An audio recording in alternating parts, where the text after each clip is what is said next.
English for engineering. Tiếng Anh ngành kỹ thuật. 6.1. So with regard to the capacity, in terms of the number of people it actually needs to carry, what sort of figure are you looking at? 36 is what we're aiming for.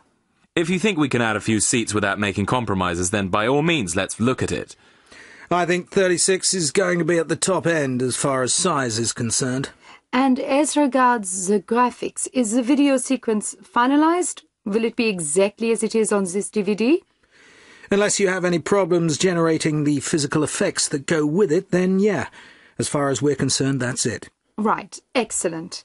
We can start looking at that straight away then, and get things moving. So regarding the schedules, and what sort of timescale do you have in mind for the whole project? 6.2.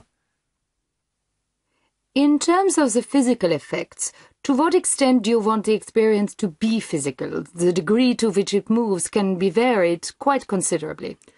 Well, I mean, we want it to be physical. That's why we're having a dynamic simulator.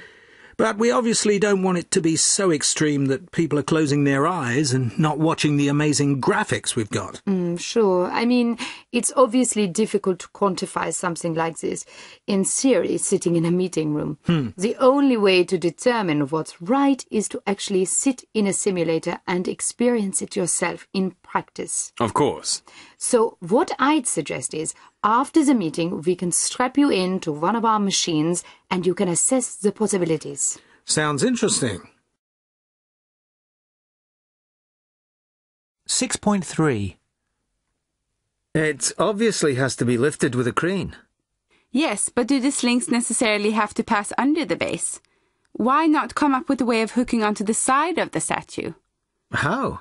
Well, couldn't we drill into it, horizontally, and insert bars into the holes? Then hook onto the bars. People would see the holes afterwards, though. We could fill all the holes, couldn't we? Surely they could use some sort of filler that's the same colour as the stone. They'd never hide the holes completely, though. It would still leave marks, wouldn't it? I don't think that would be acceptable. Or, alternatively, we could make sure the holes were out of sight. What about drilling into the top, vertically? If the holes were right on the top, they'd be less visible. Then the bars could be set in, with lifting eyes on the end. The trouble is, if the bars were set in with resin, they'd never come out.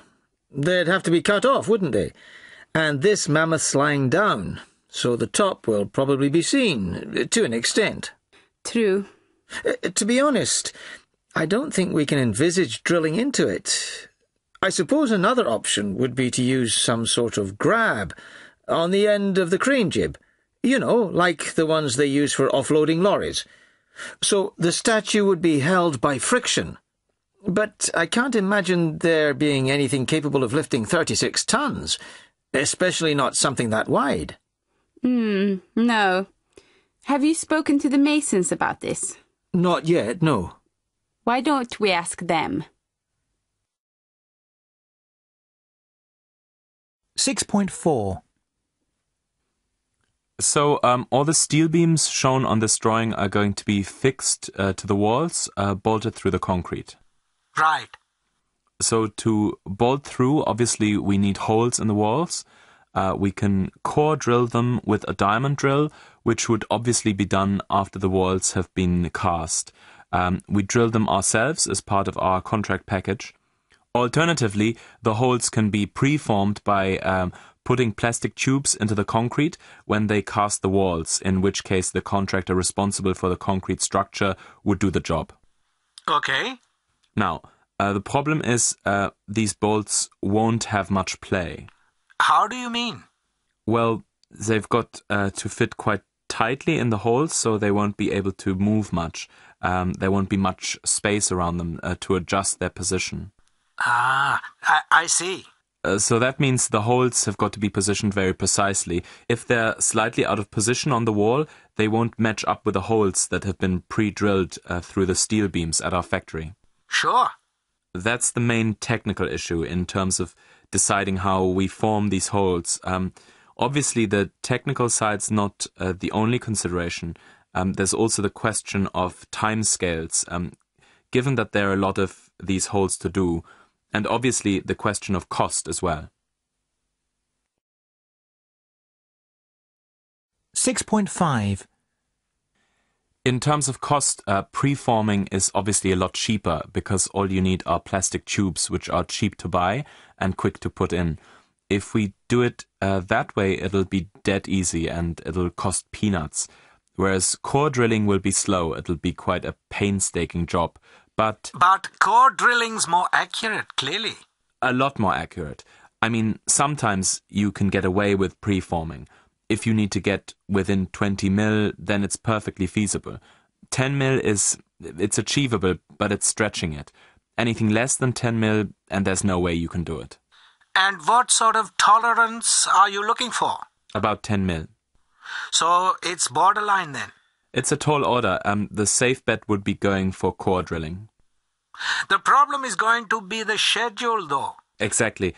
I mean, to diamond drill the number of holes we're talking about will take, It'll take forever and a day, won't it? Whereas if they're preformed, they'd be ready as soon as the walls are cast. But if half of them are in the wrong place, it'll cost an arm and a leg to put them right.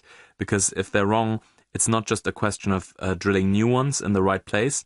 If they're slightly out of position, they have to be filled in first with cement, to avoid having two holes overlapping. So putting them right is easier said than done. Sure. So, as I see it, the key issue here, in terms of feasibility, is the tolerance. If the holes can be bigger, and there's more play for the bolts, we won't have this problem. 6.6.